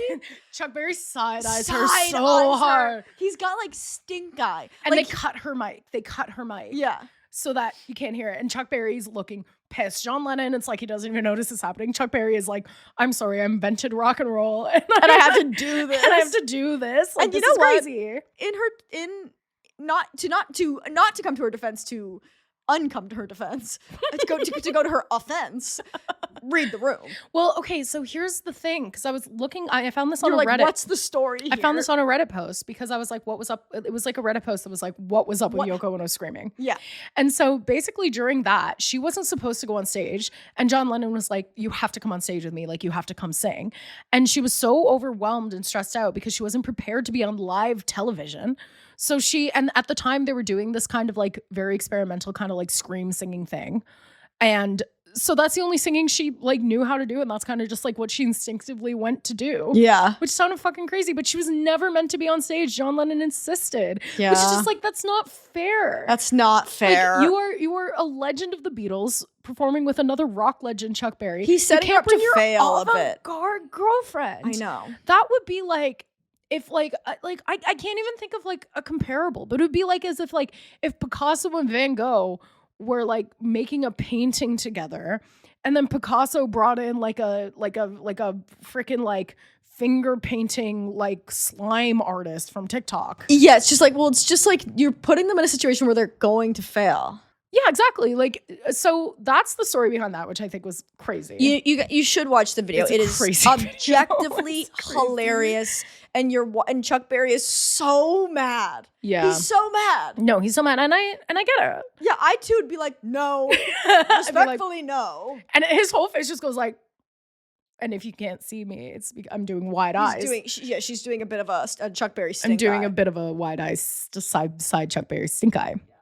So they're together. They do these bed-in for peace. They go to a bunch of Vietnam War protests. They collaborate on a bunch of experimental music during the Amsterdam bed-in. So this is the bed-in for peace, where they're in the beds until there's peace. Which didn't really pan out. I mean, I do that every Saturday morning. Exactly. We will not get out of our beds until there's peace. Getting out of bed until there's peace, actually. A piece of ass. So Yoko gets in trouble because she gets asked about, I guess they're talking about like how she would stop war. That journalist knew what they were doing. I'm sorry. And so she says that so it was a bit of a controversy in the Jewish community. Oh, because during a press conference, she said, if I was a Jewish girl in Hitler's day, no, Yoko, I would approach him and become his girlfriend. After 10 days in bed, he would come to my way of thinking. The world needs communication, and making love is a great way of communicating. That's crazy. That's people were not super happy. No, I mean about that's saying also this. Recently happened at the time as well. Like, let's say if somebody said it now, you'd be like, no. Yeah. When Justin Bieber says Anne Frank would be a believer, you're like, no, Justin, you can't say that. And that I will come to Justin's defense, not nearly as bad as saying I would sleep with Hitler and I'd stop a genocide. Yes. Call me crazy for... That was a big Greta Garbo thing. Or, no, Marlene Dietrich. Like, she was German, and, like, during Hitler's rise to power, she was, like, talking to she was living in America at the time, and was like, get me into Germany. I will seduce him and get me a hair clip with poison, and I will kill him. And they were like, no. That's not gonna work. That's not how this is gonna happen. And she said she would do the same thing with the king that abdicated the throne as well. She was I will seduce him and I will convince him to come back to the throne. And I was like, she was married at the time, and I feel like her husband is like, why do you keep pitching yourself for these like sex missions with the US government? Are you unhappy? Kind of iconic. She's got so much faith in her seduction skills. Yeah, and there was another, I think her husband was a guy who, she was at a dinner party in like old Hollywood, and they were like, I forget what his name is, but he was an actor, and they're like, oh, he's addicted to drugs. Like, it's so sad. Like, nothing will cure him. And she just stood up and was like, I will cure him. And then went to his house and got him to quit drugs by fucking being a sexy woman dating him. It's so powerful to be a sexy woman dating him. Yeah, like to be a bisexual German in 1940, you know, there's a lot going on there. There's a lot going on. So after the Beatles disband, Yoko Ono and John Lennon, they lived together in London, and then they moved permanently to Manhattan because Yoko Ono was surprised, facing a bunch of racism. The relationship is super strained. Not in London. No, I know. Can you imagine the British being racist? No, it just doesn't sound right. It doesn't sound like something they would do. Doesn't sound like something they would do. So as opposed to famously not racist America. No, no, they moved to famously non-racist America from famously not racist England. Yeah. So they're in New York City now. Their relationship is kind of under a bit of tension because John Lennon is facing deportation due to drug charges, and Yoko Ono is separated from her daughter, so she's really stressed about that. They separate in July 1973. Yoko Ono is, doing her career thing, and John Lennon is living between Los Angeles and New York, and he's getting with his personal assistant. Her name is May Pang. The crazy thing, do you know about May Pang? So it's their personal assistant hired by Yoko Ono. And basically what happens, and this is, again, just me gathering the sources and trying to piece this together. Alleged.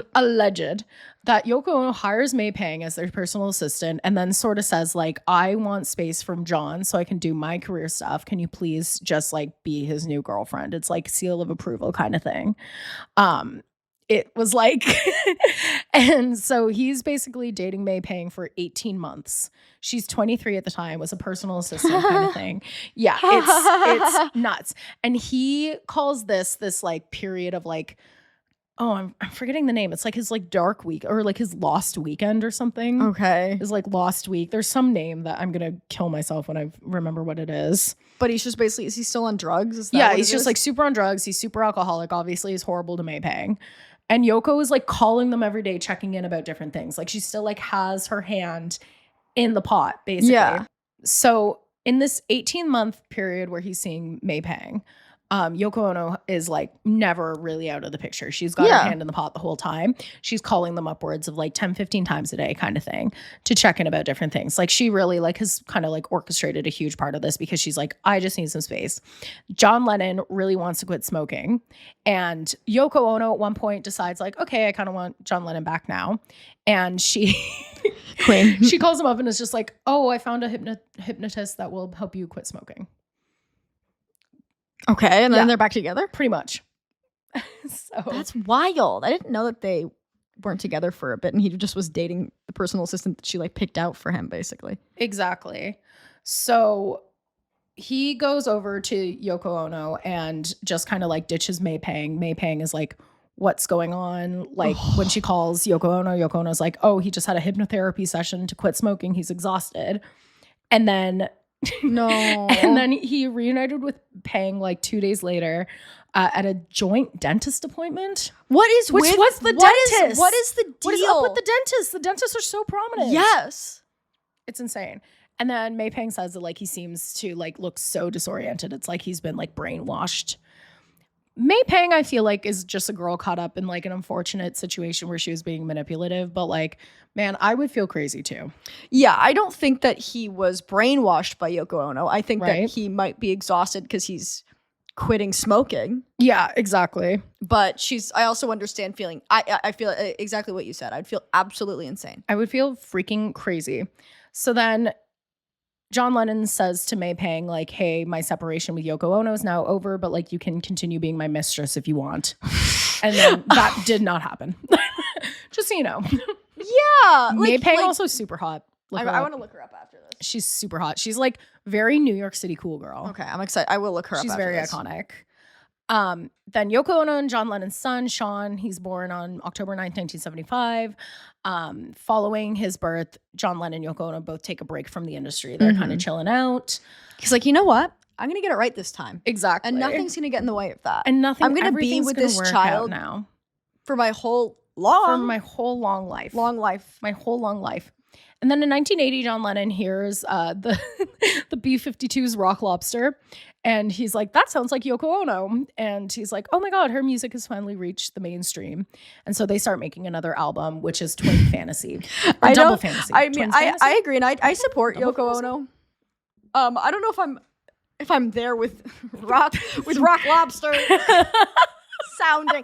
I don't know if I would hear that and go, oh, it's Yoko Ono. But you know, B-52's Do-Cider is a huge reference. Okay. So honestly, I agree with you, but also they were just like, yep. Okay. Yep. Facts on facts. We love Yoko Ono. They record this album. It comes out. And then as we know, John Lennon is assassinated. He is murdered. And Yoko Ono is there like cradling his like shot body in her arms and then lives in fear that she and Sean are going to be assassinated after that. And fair.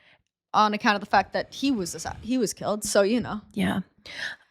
Julian Lennon receives nothing in John Lennon's will. Yes. And I've heard this. This is rough. Bad. This is the, and you know what? I can't defend this. No. She also puts so if you don't know, Julian Lennon is John Lennon's son with Cynthia. He's Cynthia is actually I think the correct pronunciation. Yeah. You know, Hey Jude, that is Julian. Paul McCartney wrote that song, which is just a little window into how bad of a father what the vibe John was when your dad's friend, lover, I mean friend. Fuck. Writes a song for you, being like, "Hey, it's gonna be okay. Hey, I know your dad, my lover. I mean friend. I mean my friend. I mean my best friend. It probably is like ignoring you a lot right now, but it's gonna be okay, Jude. Yeah, don't make it bad. Don't make it bad. Make it better. Take a sad song. So he gets nothing in John Lennon's will. He gets nothing. Yoko Ono also auctions off the letters between Julian and John. That's not. When John Lennon was with May Pang, he reconnected with Julian.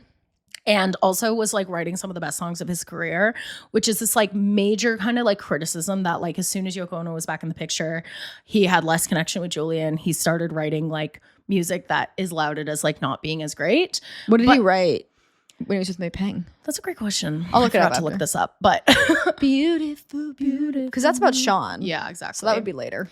Yeah. Also, like, I don't know how founded these claims are. Like, he always had a weird relationship with Julian, like, his entire life. And also, let's say it, his fucking choice. Like, yeah, I can agree that maybe in some ways she exacerbated some of the more horrific parts of his personality. But, like, this narrative that she's manipulating him, it's like he's a grown man who's just like, making bad choices. Make his own choices. But Yoko Ono did auction off the letters between him and Julian, which they had started really reconnecting right before he died, which is just like too bad. So Julian has to go and borrow money from Paul McCartney to try and buy back these letters at auction, which I'm just like, girl, Paul, what are we doing? Work there. But then I also saw Yoko Ono made like a tweet wishing Julian happy birthday. So who knows? And is Julian the one that recently talked about like basically like outed his? No, that would be Sean. Either Sean or Julian went on Twitter recently and basically just like alluded to the fact that John Lennon, Yoko Ono, and Andy Warhol had a threesome. Are we surprised? No, I don't know which son that is. I would assume that's got Sean Lennon written all over it. That's got Sean. Because like, what's he gonna do? Yeah. So after that, she just continues working as an artist basically up until now. She's a lifelong activist. She helps commission the Strawberry Fields Memorial in Hyde Park for John Lennon. A crazy thing that happens, which I had no clue about this, which is starting in 2003, there like are DJs that start finding Yoko Ono's old music and remixing it into like dance hits. And it becomes like a #1 dance hit. Wow. Then she has another #1 dance hit. She had 6 consecutive #1 dance hits. Yoko. And so she technically is the 16th most popular dance artist of all time. And she has a Guinness World Record for oldest artist to have a #1 dance hit, which is crazy. That's cool. Sometimes you just got to trust that your stuff will find the right people eventually. Exactly. And sometimes that's in a dance club. She said like initially she was like, I don't want them to use it. But then she was like, it was magical. Like I loved it. Like it was so amazing. It made me so much money. So that's her. She's just continued making art. She's done a lot of stuff in John Lennon's memory. She's like a lifelong activist. She's hung out with Ringo Starr. Yeah, her and Ringo get along really well. And that's pretty much Yoko Ono in 60 seconds or less. Yeah, that was very, very in-depth, Blair. It's kind of crazy. The crazy thing is like could have gone so much more in depth, and it was actually kind of hard to figure out what was actually worth talking about. Yeah, that can be hard sometimes. I do think that there are like a couple of things that I kind of just want to talk about generally, which is that like I do feel like a lot of her career was kind of actually harbored by fame. Yes. I think that like this idea that like so much of her career now is like in memory of John Lennon is kind of a bummer if you look at it in a certain light. I agree. In one light, it's very beautiful. In another light, it's kind of like, And it's also like, what are you going to do? Like outside of the fact that it's definitely racism and misogyny of defining this like woman of color's artistic career by the white man she dated. In another level, if my partner got murdered in my arms, I'd be like, well, this is quite simply the only thing I can care about. Exactly. No, 100%. Yeah, I think she kind of got, I mean, obviously, again, you know, there's that whole narrative, which I think is partially true of like John used her for like artistic credibility to seem more cool. And she, you know, not like used him for money and fame is maybe the wrong way of saying it, but like they both benefited from their relationship. Absolutely. Mutually. But I think her career suffers from being known too much. This is the thing. It's the Pete Davidson of it all. Yeah, and the Lord of it all. I don't think Lord should be this famous. But I think like the thing with Lord is that she ascended to fame by herself. I think like ascending to fame by way as a partner, which is why I say the Pete Davidson of it all. Which is that's just, actually like, true. Pete Davidson was such a like, obviously he was on SNL. He had like a certain level of success, whatever. But like I was like an old, like way back Pete Davidson Me fan, too. and I still am. Yeah. And when he started dating Ariana Grande, it was like, oh, like now you're being seen by too many people. And you're going to be defined by this. You're going to be defined by this. Like this is always going to be the thing that you're seen as. And so like, even though you now have like more visibility and you're one of the most famous comedians in the world, you're no longer doing the stuff you're that not a comedian. Really got famous for. Yeah, I agree. So that's Yoko Ono, and I have mixed feelings, baby. Yeah. But that was interesting. Nonetheless. Right? Yeah. It's kind of crazy. Yeah. Okay, Carly, you ready? Yeah. Let's make this tragedy about us. Wait. Let's make this tragedy about us. Yeah. I was going to be like, let's go, girls. And then I misled you by saying let's. I know. I was like, what's going on? I should have said something more like, all right, listen up. Do you believe in love? I would love that. What's that from? Do you believe in love? I don't know. It's from a song. Do you believe in love? Something is shiny. Okay, Carly. Yes. What celebrity would you get together with, and how would you, like in a Yoko Ono kind of style? Yeah, like in a Yoko Ono. I don't want to say like ruin their life, but who would you like completely like? Oh, this is a great question. Absolutely derail. Okay, this is actually a great question. Like, whose career are you derailing? Yeah, for the good or for the bad? For the good or for the bad? Like you are derailing. Who do you think that you could like get in contact with and just be like, this is going to be like absolutely nuts? That's actually a great question, Blair. Thank you. Okay, I think. Do you have an answer? That's a good question. I didn't really think. I was so excited about thinking of the question that I didn't really.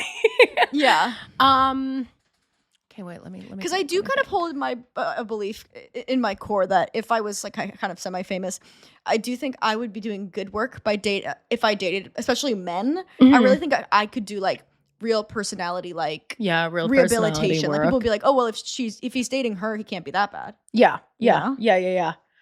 I feel like. Okay. Okay. Yeah. Okay. Who's yours? Just because I've seen him recently and talking about how he was dating the witch. So Andrew Garfield. Yeah. But like he's like in his like good actor bag. He's like getting towards the Oscar. We meet somewhere. Reese is dead. Yeah. I'm in a way. Yeah. And then all of a sudden it's like I'm like kind of like Zoe Kravitz, Channing Tatum, like he's like my muse. Yes. And like now all of a sudden he's only in my projects weird short films.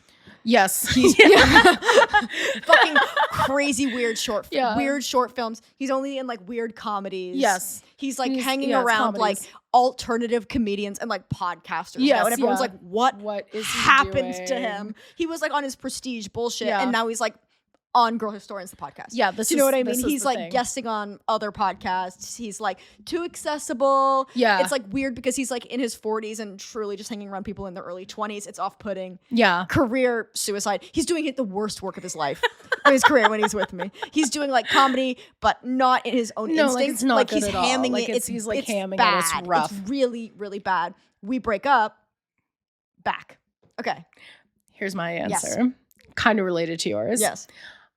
I feel like it's Timothy Chalamet. Oh, Blair. And I feel like we start like a Bo Burnham type like comedy song stuff because I know he loves that. Like I know he loves the comedy rap because he's always doing the and he's rapping. Like a theater kid. And I feel like the people that he's dated up until now have hidden the fact that he's a theater kid. Yes, 100%. You're revealing it. You're pulling. No, I'm you're fucking Wizard of Oz. You're pulling back, whipping it back with reckless abandon. It's so fast. Me and Timothy Chalamet are going like viral on TikTok for doing a song. My dad thinks I'm gay. Yeah, my dad thinks I'm gay, and we're like beatboxing into the mic. Yes, and then we're also he's like his cool factor is plummeting. We're releasing like fake sex tapes and then halfway through the sex tape is a music video. Like it's like a fake out. God. Like it's he's so corny. He's so corny. Like it's so corny.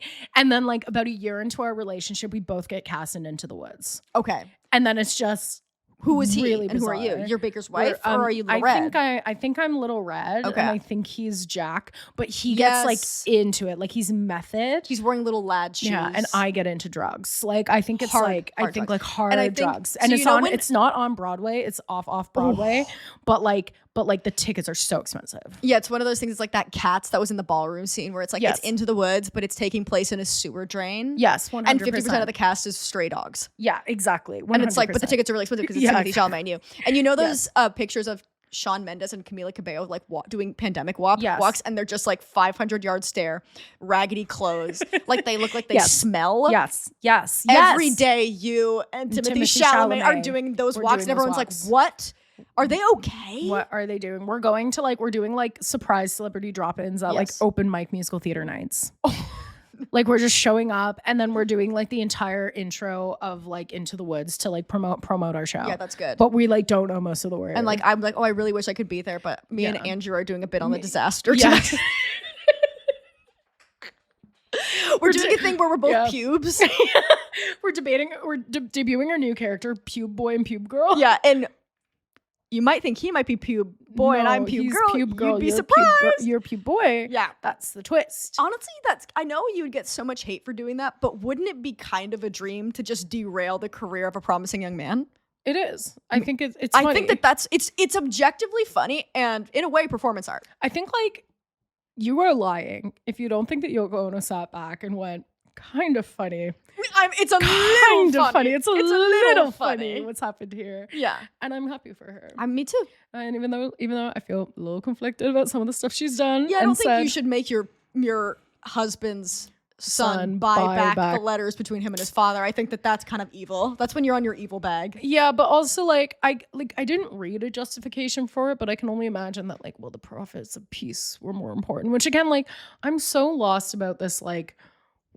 How were they getting peace? This is the thing. I would love to see the business plan. Maybe I just don't have the 60s hippie mindset. I think that's true. I think we've kind of that. It felt like anything was possible.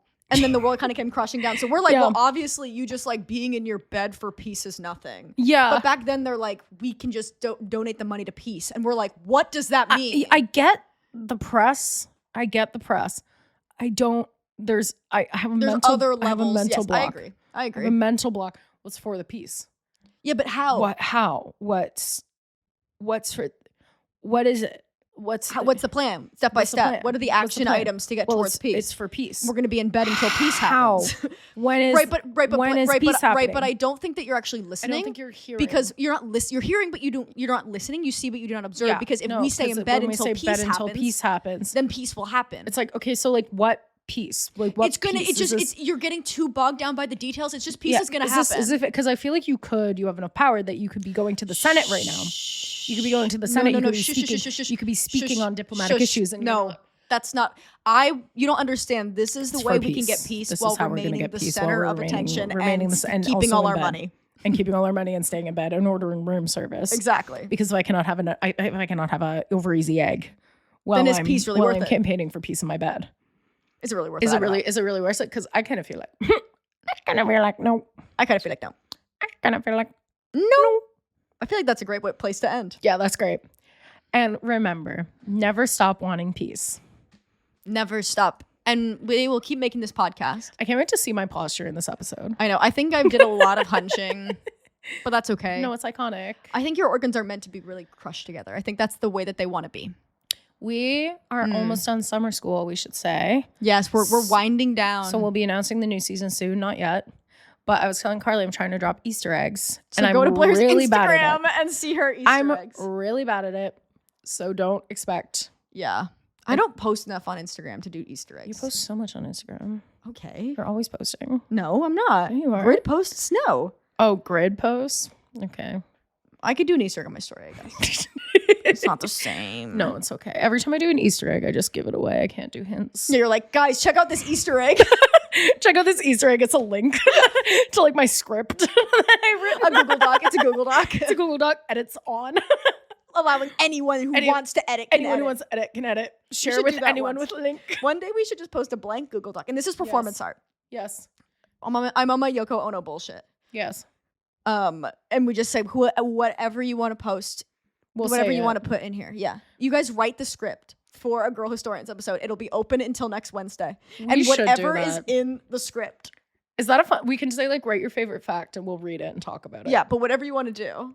And we will read it. Yeah, we're not allowed to verify whether it's true. No, we're gonna misinform if that's what you want. But this is the thing, it's about free will. And about misinform. Humans' impulse to want to misinform. Exactly. They could totally put something true. Yeah, I love misinformation. I love telling just like an inconsequential That would lie. be my drag queen name. Inconsequential. Misinformation. It's like inconsequential lie. That would work. Horrible drag name. Whatever, never been to a drag brunch. Neither have I, and I don't want to. I hate when people look at me when I eat. No, I don't want my brunch to be at a show. That's not my journey. There's something I'll eat at drag shows, and let me tell you. It's cock! It's cock. Let me tell you. That's way better. I was going to say, you don't eat it with your mouth. You eat it with your ass. With your ass. Okay, I think we need to wrap up. Fucking the drag queens. Crazy. Blair loves to fuck a drag queen. I would. All right, bye guys. We'll talk to you soon. Okay, bye guys. Love you so much. Love bye.